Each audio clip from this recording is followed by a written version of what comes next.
ನಮಸ್ಕಾರ ಸ್ನೇಹಿತರೆ, ನಮ್ಮ ಮೈಥಾಲಜಿ ಮೀಟ್ಸ್ ಮೀ ಚಾನಲ್ಗೆ ತಮಗೆಲ್ಲರಿಗೂ ಆದರದ ಸ್ವಾಗತ. ಈಗ ನಾವು ನಮ್ಮ ಪರಂಪರೆಯ ಪವಿತ್ರ ಸಂಸ್ಕೃತಿ, ಉಪನಿಷತ್ತುಗಳ ಜ್ಞಾನ, ಪುರಾಣಗಳ ಆಳತೆಯನ್ನು ಒಟ್ಟುಗೂಡಿಸಿ ಆಚರಿಸುವ ಗುರುಗಳ ಗುರುವಾದ ಶ್ರೀ ದತ್ತಾತ್ರೇಯ ಜಯಂತಿಯ ಮಹಾದಿನ. ಈಗ ನೀವು ಕೇಳಲಿರುವ ಕತೆ ತತ್ವ ರಹಸ್ಯಗಳು ನಮ್ಮೆಲ್ಲರ ಮನಸ್ಸಿನ ಅಜ್ಞಾನ ಅಂಧಕಾರವನ್ನು ಕರಗಿಸಿ ಬೆಳಕನ್ನು ನೀಡಲಿ, ಜೀವನಕ್ಕೆ ಹೊಸ ದಾರಿದೀಪ, ಶಾಂತಿ ನೀಡಲಿ, ಹೃದಯಕ್ಕೆ ಹರ್ಷವಾಗಿ ಭಕ್ತಿಯ ಜಾಗ್ರತೆ ಮೂಡಿ ತುಂಬುವಂತಾಗಲಿ. ದತ್ತಾತ್ರೇಯರ ಜನ್ಮ ರಹಸ್ಯ. ಅನಸೂಯ ಮಾತೆಯ ಪವಿತ್ರತೆ, ತ್ರಿಮೂರ್ತಿಗಳ ಸಂಯುಕ್ತ ರೂಪ, ದತ್ತಾತ್ರೇಯರ ತಪಸ್ಸು, 24 ಗುರುಗಳ ದಿವ್ಯ ತತ್ವ, ಯೋಗ ಹಾಗೂ ಜ್ಞಾನ, ಉಪನಿಷತ್ತುಗಳಲ್ಲಿ ಹೇಳುವ ದತ್ತತತ್ವ, ಮಂತ್ರ ಯಂತ್ರ ತಂತ್ರಗಳ ಮಹತ್ವ, ಅವರ ಅವಧೂತ ಜೀವನ, ದತ್ತ ಸಂಪ್ರದಾಯ ಮತ್ತು ಆಚಾರ ವಿಚಾರಗಳು, ದತ್ತಾತ್ರೇಯ ಜಯಂತಿಯ ಪೌರಾಣಿಕ ಮಹತ್ವ, ಜೀವನಕ್ಕೆ ದತ್ತಾತ್ರೇಯರ ಸಂದೇಶ. ಹೀಗೆ ಈ ದೈವಿಕ ಸಂದೇಶವನ್ನು, ಮಾಹಿತಿಯನ್ನು, ಯಾತ್ರೆಯನ್ನು ಒಟ್ಟಾಗಿ ಆರಂಭಿಸೋಣ. ಓಂ ಶ್ರೀ ಗುರುದೇವ ದತ್ತ.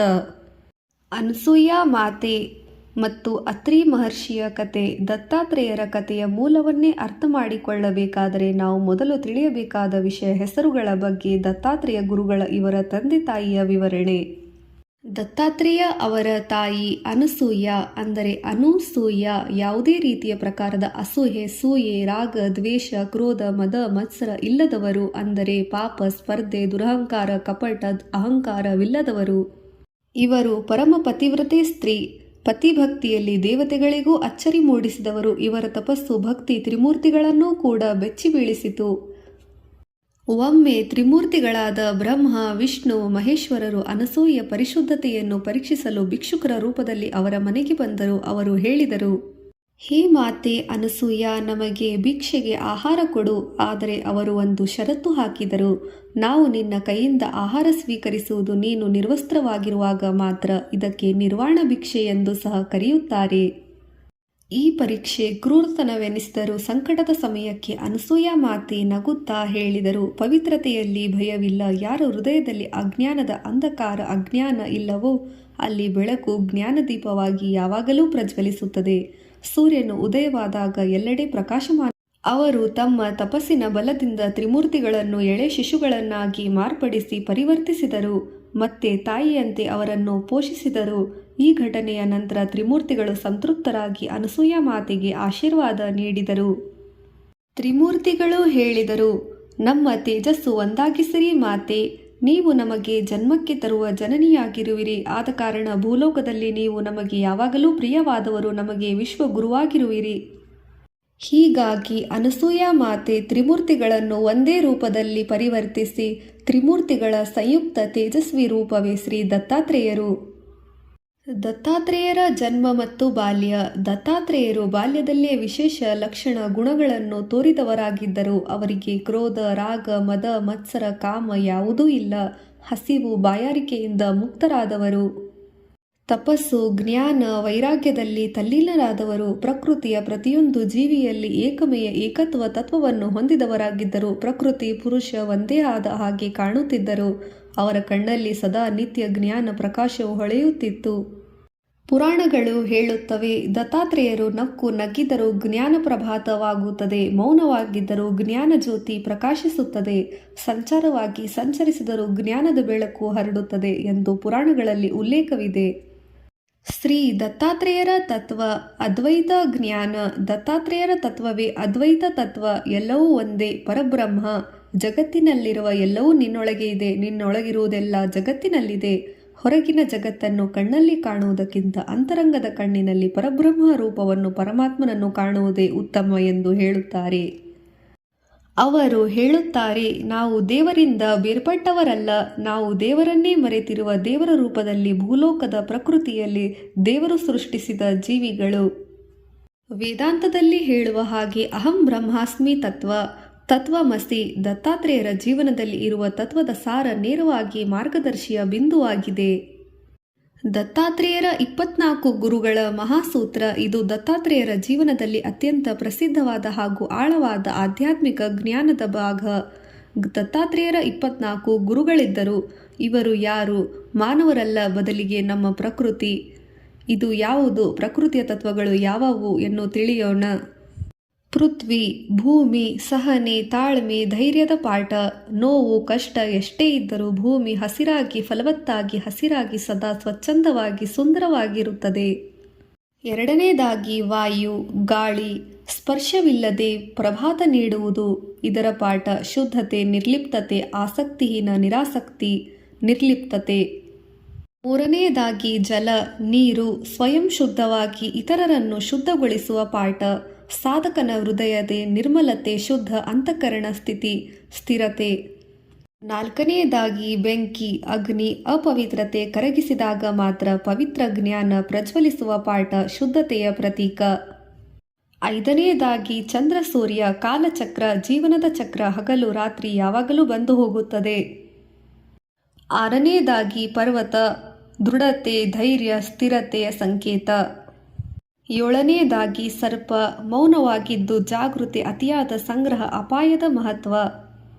ಎಂಟನೆಯದು ಕೋಗಿಲೆ, ಸಂಗೀತದ ಧ್ಯಾನ. ಒಂಬತ್ತನೆಯದಾಗಿ ಕಾಗೆ, ಜಾಗ್ರತೆ, ಕಾವಲು, ಏಕಾಗ್ರತೆ, ಸ್ಥಿರತೆಯ ಸಂಕೇತ. ಹತ್ತನೆಯದಾಗಿ ಹದ್ದು, ಅತಿಯಾದ ತ್ವರಿತ ನಾಶಕ್ಕೆ ಕಾರಣ. ಹನ್ನೊಂದನೆಯದ್ದು ಜೇನುಹುಳು. ಜೇನುಹುಳುಗಳು ಜೇನನ್ನು ಸಂಗ್ರಹವನ್ನು ಮಾಡುತ್ತದೆ, ಆದರೆ ಕೊನೆಗೆ ನಾಶವಾಗುತ್ತದೆ. ಅತಿಯಾದ ಜೇನಿನ ಸಂಗ್ರಹವು ನಾಶವನ್ನೇ ಕೊಡುತ್ತದೆ. 12ನೆಯದ್ದು ಸಮುದ್ರ. ಸಮುದ್ರದ ಆಳ, ಜ್ಞಾನವನ್ನು ಅರಿತುಕೊಳ್ಳಲು ಆಳವಾಗಿ ಹೋಗಬೇಕು. 13ನೆಯದ್ದು ಒಂಟೆ, ಯಾವಾಗಲೂ ಅತೃಪ್ತಿಯಾಗಿರುತ್ತದೆ. 14 ಆನೆ, ಬಲದ ನಿಯಂತ್ರಣ, ಶಕ್ತಿಯ ಸ್ಥಿರತೆ. 15 ಮಗು, ನಿರ್ದೋಷಿತ್ವ. 16 ಯುವತಿ, ಅಹಂಕಾರದ ಅಪಾಯ. 17 ಬದುಕುಳ್ಳ ಮೀನು, ಆಸೆ, ಬಂಧನ. 18 ಬಾಣಸಿಂಗ, ಜಾಗರೂಕತೆ. 19 ಪಿಂಗಾಣಿ, ಮೃದುತ್ವ. 20 ಮಣ್ಣು, ಸುಗಂಧ. 21 ಕರಡಿ, ಮಿತಾಹಾರ. 22 ಕಪಿಲಹಕ್ಕಿ, ವೈರಾಗ್ಯ. 23 ಚಂದ್ರ, ಶಾಂತಚಿತ್ತವಾಗಿ ಶುಚಿಯಾಗಿರುತ್ತಾನೆ. 24 ಸೂರ್ಯ, ದಾನದ ಸಮತ್ವತೆ, ಬೆಳಕನ್ನು ಸಮಾನತೆಯಿಂದ ಪ್ರಕಾಶಿಸುತ್ತಾನೆ. ಪ್ರಕೃತಿಯ ಗುಣಗಳನ್ನು ನೋಡಲು ಮನಸ್ಸು ಶುದ್ಧವಾಗಿರಬೇಕು, ಕಲಿಯಲು ಮನವೆಂಬ ಪಾತ್ರೆಯು ಖಾಲಿಯಾಗಿರಬೇಕು. ಇದರ ಸಾರವಾಗಿದೆ. ಪ್ರಕೃತಿಯಲ್ಲಿ ಜ್ಞಾನ ತುಂಬಿದೆ, ನಮ್ಮೆಲ್ಲರ ಜೀವನವೇ ನಮ್ಮ ಗುರುವಾಗಿದೆ. ದತ್ತಾತ್ರೇಯರ ಅವಧೂತ ಯಾಕೆ? ಅವಧೂತ ಎಂಬ ಪದಕ್ಕೆ ಆಳವಾದ ಅರ್ಥವಿದೆ. ಅಹಂಕಾರ ಮುಕ್ತ, ಆಸೆ ದ್ವೇಷಗಳಿಂದ ತೆರೆದ ಖಾಲಿ ಮನಸ್ಸು. ಅವಧೂತ ಎಂದರೆ ಮನಸ್ಸಿನ ಮಿತಿ ಮೀರಿ ರೇಖೆಗಳನ್ನು ಮೀರಿದವರು, ದೇಹ ಮನಸ್ಸು ಮಾಯೆಯನ್ನು ದಾಟಿ ಪರಬ್ರಹ್ಮ ಸ್ವರೂಪದಲ್ಲಿ ಇರುವವರು. ಇವರು ಗುಹೆಗಳಲ್ಲಿ, ಕಾಡುಗಳಲ್ಲಿ ತಪಸ್ಸು ಆಚರಣೆಯಲ್ಲಿ ಒಂದಾದರು. ಸ್ವಾತ್ಮಾಂ ಜ್ಞಾನವೇ ಮೋಕ್ಷ, ಅಂದರೆ ನಮ್ಮ ಆತ್ಮವೇ ನಮ್ಮ ಗುರು. ಜ್ಞಾನ ನೀಡಿ ನಮಗೆ ಮೋಕ್ಷ ಕರುಣಿಸುತ್ತದೆ. ಮೋಕ್ಷ ಎಂದರೆ ನಿನ್ನ ನಿಜರೂಪವನ್ನು ಅರಿಯುವುದಾಗಿದೆ. ಸಮಾಜದ ಬಂಧನಗಳನ್ನು ದಾಟಿದವರು, ತ್ಯಾಗ ವೈರಾಗ್ಯದಲ್ಲಿ ಸ್ಥಿರರಾದವರು, ದತ್ತಾತ್ರೇಯರ ಸತ್ಯ ಜ್ಞಾನ ಮಾರ್ಗಕ್ಕೆ ಹಾದಿ ನೀಡಿದವರು. ಅವರ ನಗು ಪರಮಾನಂದ, ಅವರ ಮೌನ ಉಪನಿಷತ್ತಿನ ಸಾರ. ದತ್ತಾತ್ರೇಯರ ಯೋಗ ಮತ್ತು ಪರಮ ಸಾಧನೆ. ದತ್ತಾತ್ರೇಯರು ಯೋಗ ವಿಜ್ಞಾನಕ್ಕೆ ಅಮೂಲ್ಯವಾದ ಕೊಡುಗೆ ನೀಡಿದವರಾಗಿದ್ದರು. ಅವರ 8 ಅಂಗಗಳು ವಿವರಿಸಿದ್ದಾರೆ. ಯಮ, ನೈತಿಕತೆ, ನಿಯಮ, ಶುದ್ಧತೆ, ಆಸನ, ದೇಹದ ಸಮತೋಲನಕ್ಕೆ ಸ್ಥಿರತೆ, ಪ್ರಾಣಾಯಾಮ, ಜೀವನದ ಶಕ್ತಿ, ಒಳಗಿನ ಮಹತ್ವ, ಪ್ರತ್ಯಾಹಾರ, ಇಂದ್ರಿಯಗಳ ನಿಗ್ರಹ, ಇಂದ್ರಿಯಗಳನ್ನು ಹಿಂತೆಗೆದುಕೊಳ್ಳುವಿಕೆ, ಧಾರಣೆ, ಮನಸ್ಸಿನ ಏಕಾಗ್ರತೆ, ಧ್ಯಾನ, ನಿರಂತರ ಜ್ಞಾನದ ಪ್ರವಾಹ, ಸಮಾಧಿ, ಪರಬ್ರಹ್ಮದಲ್ಲಿ ಲಯವಾಗುವುದು ಅವರ ಬೋಧನೆ. ಧರ್ಮ, ಯೋಗ, ಜ್ಞಾನ ಸಮ್ಮಿಶ್ರಣವೇ ವಿಜ್ಞಾನ. ಒಂದೇ ಹಾದಿಯ ಮಾರ್ಗವಾಗಿದೆ. ದತ್ತ ಮಂತ್ರಗಳು. ದತ್ತನ ಯಂತ್ರ.